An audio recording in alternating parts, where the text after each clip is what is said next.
Je me souviens d'un matin en Turquie. Il faisait froid. J'avais mal dormi. J'avais faim. Et mon réveil a sonné à 5 heures du matin. Ce matin-là, personne ne m'observait. Personne ne m'attendait. Personne ne se serait rendu compte si je ne m'étais pas levé. Mais je me suis levé quand même. Et c'est ce geste-là qui a tout changé. Avant de partir, je pensais que l'étranger allait me motiver automatiquement. Je croyais qu'en changeant de pays, ma vie allait changer toute seule. Je pensais que j'allais rencontrer des personnes disciplinées, ambitieuses, inspirantes.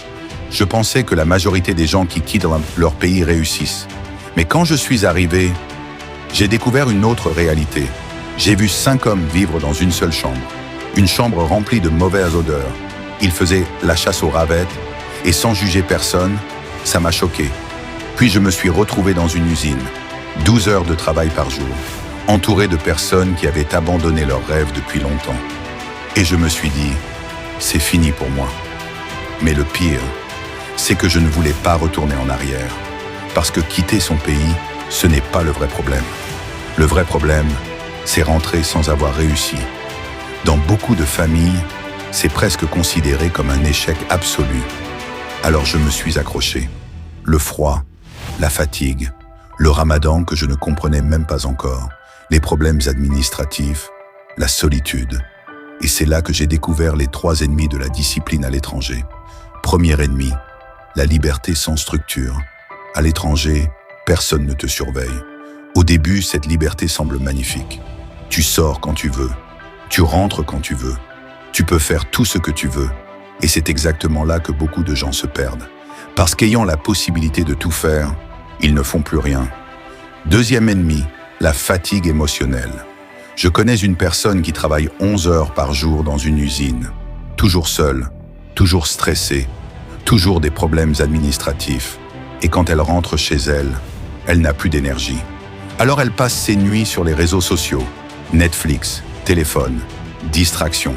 Petit à petit, elle ne construit plus sa vie, elle anesthésie sa douleur. Troisième ennemi, la comparaison. Je voyais d'autres immigrés réussir plus vite que moi. Ils semblaient plus à l'aise, plus avancés, et sans m'en rendre compte, j'ai commencé à douter de moi-même. Or le doute paralyse, et la paralysie tue la discipline avant même qu'elle commence. Puis un jour, tout a changé.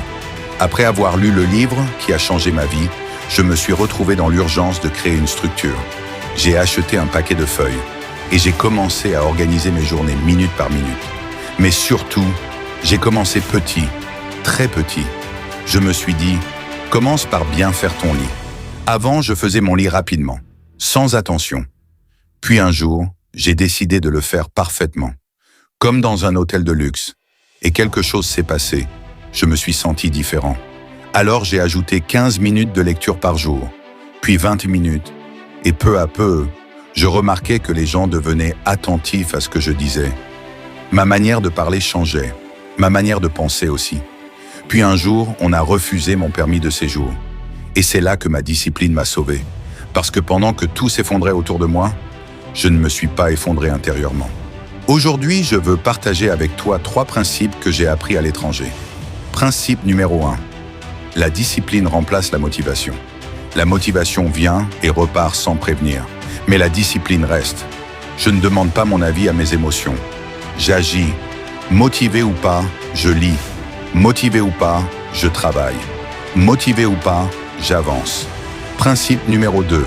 Les petits gestes construisent les grandes vies. Ce ne sont pas les grandes décisions qui changent une vie. Ce sont les gestes invisibles répétés chaque jour. Se lever à 5 heures, lire 1 heure, éviter l'alcool, écrire. Sur le moment, ça paraît inutile. Mais répète ça pendant 5 ans et tu construiras quelqu'un que rien ne pourra ébranler. Principe numéro 3. La discipline est une déclaration d'amour à ton futur. Chaque fois que je fais ce que je dois faire, même quand je n'en ai pas envie, je dis à mon futur, je t'aime assez pour souffrir aujourd'hui. Et ça, c'est la vraie discipline. Pas la punition, l'amour. Avant de finir cette vidéo, je vais te donner 4 conseils. 1. Construis ta routine avant de partir. Quand je suis arrivé à l'étranger, je n'avais aucune structure. Et le chaos m'a frappé de plein fouet. Nouveau pays, nouvelle langue, nouvelle pression. Si la routine n'existe pas déjà dans ton corps, tu ne trouveras jamais le bon moment pour la créer.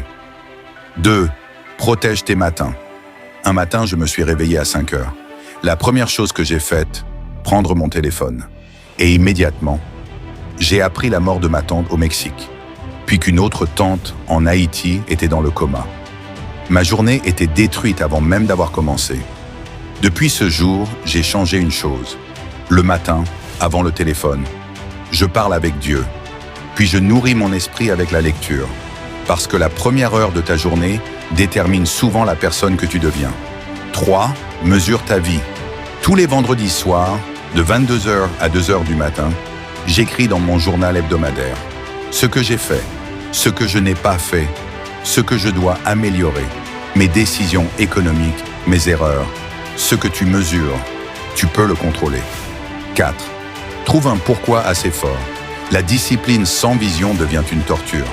Mais avec une vision, elle devient un honneur.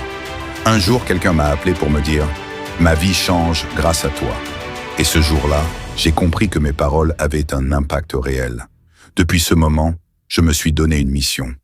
Aider ceux qui veulent transformer leur douleur en force, leur rage en courage, leur confusion en vision.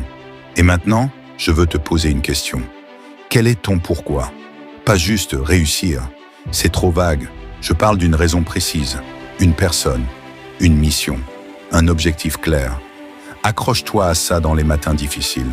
Parce qu'à l'étranger, personne ne viendra te réveiller. Personne ne vérifiera si tu as lu. Personne ne saura si tu travailles sur toi. Personne, sauf toi. Et c'est exactement pour ça que la discipline est la compétence numéro 1 à développer avant de partir. Pas l'anglais, pas l'argent, pas les contacts, la discipline. Parce que tout le reste, tu peux l'apprendre en route, mais sans discipline, tu n'iras nulle part. Dans la prochaine vidéo, je vais te parler de quelque chose dont personne ne parle avant le départ. Prépare-toi à perdre certaines personnes, pas des inconnus, des gens que tu connais, des gens que tu aimes. Abonne-toi à Vive Action Motivation pour ne pas rater la prochaine transformation. Like la vidéo pour montrer à l'algorithme qu'elle mérite d'être vue et partage-la avec une personne qui a besoin d'un coup de force aujourd'hui. Je lirai chaque commentaire, en français comme en créole, parce que lutter pour ce que tu veux n'est pas une option, c'est une obligation.